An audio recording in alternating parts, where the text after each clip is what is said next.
तो देखिए 22 पर फोकस करते हैं, ठीक है, आर्टिकल 22 और आर्टिकल 22 प्रिवेंटिंग आर्बिट्रेरी अरेस्ट, नहीं जी, गिरफ्तारी एवं बंदीकरण के विरुद्ध सुरक्षा का अधिकार।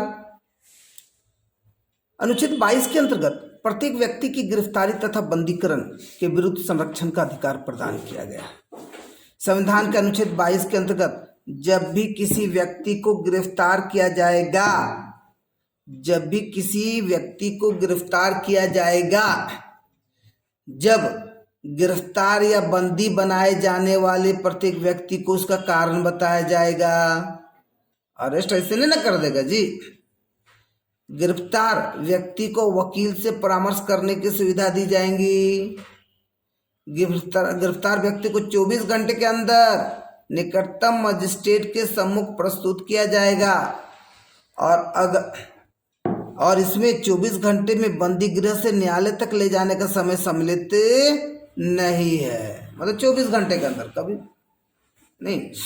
परंतु उक्त सुविधाएं कभी कभी ऐसा होता है कि फ्राइडे को है, सैटरडे को बंद है, या सैटरडे को संडे को बंद है, तो सैटरडे को है ना वो हुआ बोला 1 घंटा में पेशी कर दो इसको, ये भी हुआ। परंतु उक्त सुविधाएं शत्रु देश के निवासियों को तथा निवारक निरोध के अंतर्गत गिरफ्तार व्यक्तियों को नहीं प्रदान की जाएगी। अगर शत्रु देश है, ठीक है, या वैसा व्यक्ति जो लग रहा है कि नहीं ज्यादा ही है तो कोई जरूरी नहीं है, सोच विचार के जो करना है। इस प्रकार इन विधियों का उद्देश्य अपराधी को अपराध करने से रोकना है।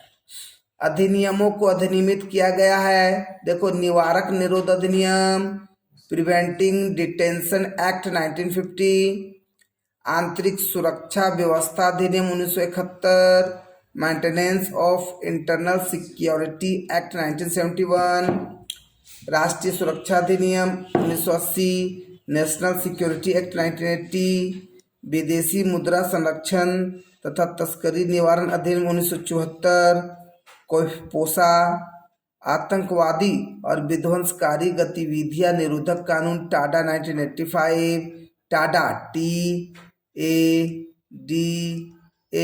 मतलब terrorist and disruptive activities prevention act 1985। Next POTA 2002, तो POTA POTA prevention of terrorism act 2002। तो बताओ टाडा कब? 1985। टाडा कब?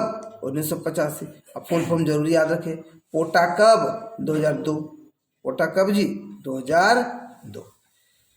आप देखोगे कि जैसे देखने को क्या मिल रहा है, निवारक नजरबंदी है ना जी, निवारक नजरबंदी। तो अनुच्छेद 22 में निवारक निरोध का उल्लेख किया गया, परंतु इस शब्द की स्पष्ट व्याख्या नहीं दी गई है। निवारक निरोध वास्तव में दंडात्मक निरोध गिरफ्तारी से भिन्न है।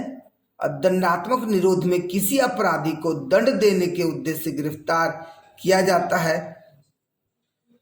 जबकि निवारक निरोध में किसी व्यक्ति को कोई अपराध करने से रोकने के लिए निरोध किया जाता। तो वही हुआ, मेनली तो वही हुआ कि अपराध ना करें। निवारक निरोध शांति काल एवं आपातकाल दोनों में लागू रहता है। केंद्र सरकार द्वारा इस अनुच्छेद के उपबंधों के आधार पर, ठीक है, समय समय पर अधिनियमों का निर्माण किया गया है।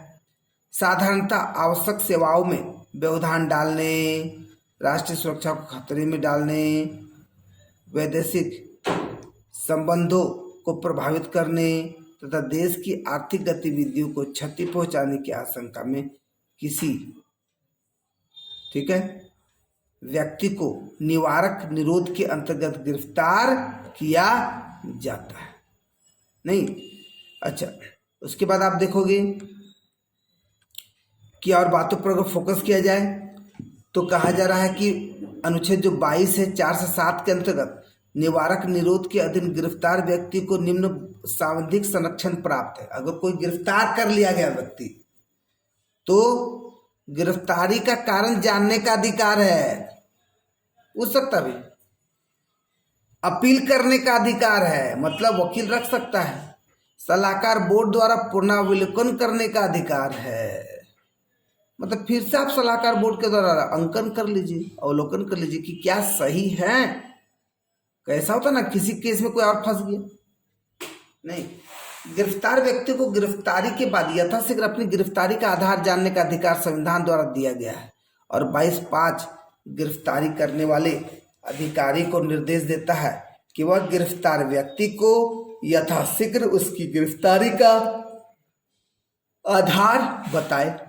और 22(5) यह भी उपबंधित करता है कि गिरफ्तार व्यक्ति को इस तथ्य की जानकारी भी दी जानी चाहिए कि वह अपनी गिरफ्तारी के विरुद्ध सलाहकार बोर्ड में अभ्यावेदन प्रस्तुत कर सकता है। यह भी उपबंधित करता है 22(5) कि गिरफ्तार व्यक्ति को इस तथ्य की जानकारी भी दी जानी चाहिए कि वह अपनी गिरफ्तारी के विरुद्ध सलाहकार बोर्ड में अभ्यावेदन प्रस्तुत कर सकता है। निवारक निरोध कानून के अंतर्गत गिरफ्तार किए गए व्यक्ति को 3 माह से अधिक निरुद्ध नहीं किया जा सकता।